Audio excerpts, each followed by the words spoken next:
Napatalo ng mga cheerleader kay Renz Abando, buzzer beater alley-oop nila Kai. Iniwanan pa ang former NBA player na pikon ng import dahil sa ginawa ni Renz Abando.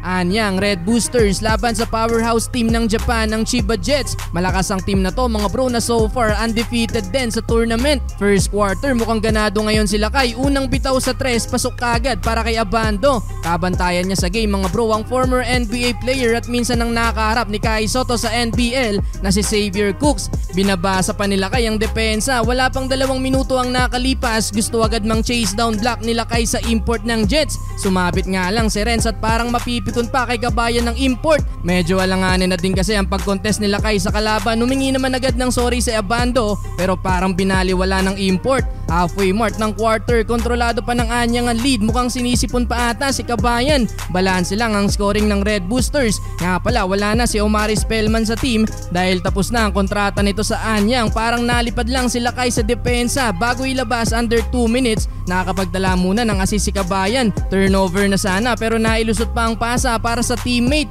Todo talo ng mga cheerleaders sa ginawa na yan ni Abando. Last 13 seconds mga bro, binalik pa sila Kai. Nagpahabol pa ng alley-oop play. Acting job and at the buzzer, yes! Abando!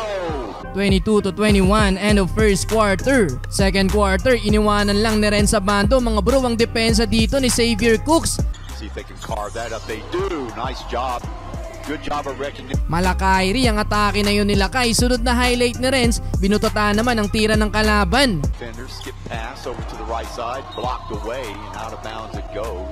Alimaw mga bro sa kalaban ng import na si John Mooney, 20 puntos na. Kinakalabaw lang sa ilalim ang Anyang. Sure ball pa sa 3 ang point guard na si Yuki Togashi, 14 points in 19 minutes. Nanggulang pa sa last second si Abando, tinulak ang kalaban. Daryl Monroe lang ang nasa double figure para sa Red Boosters with 10 points. Pero naghahabol din ng 10 points ang Anyang, 49-39. Entering the third quarter mga bro, pinapakita na ng Chiba Jets kung bakit sila undefeated sa tournament. Tinambakan na mga bro ang Anyang, palo sa 20 puntos ang kailangan na bulin ng Red Boosters halfway mark ng quarter. Pero kahit tambak, tamang tanong lang sila ating cheerleader kada makakapuntos ang Anyang. Under 3 minutes binalik sila kay Renz Abando. Nakipagpisikalan kay Xavier Cooks mga bro sa ilalim. Sinubukan ulit atakihin ang depensa mga bro. Nakapagdala pa ng 6 points diyan sila kay pasok ang pull-up jumper. 4 na puntos mga bro galing sa free throw. Tamang talo na naman ng mga cheerleader pero tambak na tambak pa din dyan ng Anyang.